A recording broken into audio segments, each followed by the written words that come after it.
কল্পনা করুন একজন অসহায় পিতা, মেয়ের বিয়ের বয়স হয়েছে, কিন্তু সমাজের চাপ, যৌতুকের অভিশাপ আর অভাব অনটনের কারণে তিনি পাত্র খুঁজে পাচ্ছেন না। শেষ পর্যন্ত তিনি রাস্তার মোড়ে দাঁড়ালেন হাতে একটি লেখা নিয়ে, বিনা যৌতুকের একজন সৎ পাত্র চাই। কত করুণ একটি চিত্র! অথচ ইসলাম যে বিবাহকে সহজ করেছে, সমাজ সেটাকে কঠিন করে তুলেছে। ইসলামে বিবাহ একটি ইবাদত।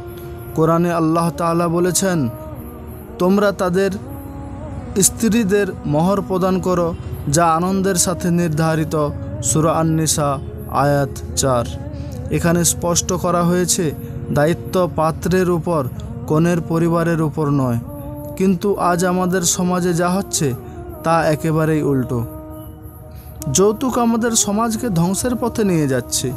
অনেক বাবা মা মেয়েকে বোঝা মনে করেছেন, অসহায় বাবারা দেনায় ডুবে যাচ্ছেন, অনেকে আবার মেয়েকে বিয়ে দিতেই পারছেন না। এটি কেবল একটি সামাজিক সমস্যা নয়, এটি ইসলামের দৃষ্টিতে গুনাহ। রাসূলুল্লাহ সাল্লাল্লাহু আলাইহি ওয়াসাল্লাম বলেছেন, সবচেয়ে উত্তম বিবাহ সেই যেখানে খরচ সবচেয়ে কম। সুনান ইবনু মাজা হাদিস নাম্বার 3919। আজ মানুষ পাত্র বেছে নিচ্ছে টাকা পয়সা, দুনিয়ার চাকচিক্য আর সম্পদের কারণে। অথচ হাদিসে এসেছে, যে ব্যক্তি সম্পদের কারণে বিয়ে করবে আল্লাহ তাকে তার সম্পদে ফেলে দেবেন।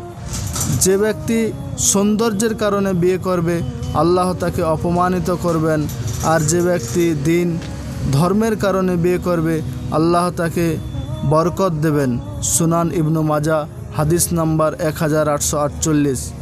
প্রিয় দর্শক, ইসলাম আমাদের শিখিয়েছে বিবাহকে সহজ করতে হবে। অযথা খরচ, আড়ম্বর, যৌতুক সব বাদ দিতে হবে। শুধু তাকওয়া ও চরিত্রের ভিত্তিতে পাত্রপাত্রী বেছে নিতে হবে। আল্লাহ তাআলা বলেছেন, তোমাদের মধ্যে যারা অবিবাহিত তাদের বিয়ে দাও, যদি তারা দরিদ্র হয় আল্লাহ নিজ অনুগ্রহে তাদের ধনী করে দেবেন। সূরা আন-নিসা আয়াত 32। বন্ধুরা, একজন অসহায় পিতার চোখের জল আমাদের জন্য শিক্ষা হোক। চলুন আমরা সমাজ থেকে যৌতুকের অভিশাপ মুছে ফেলি।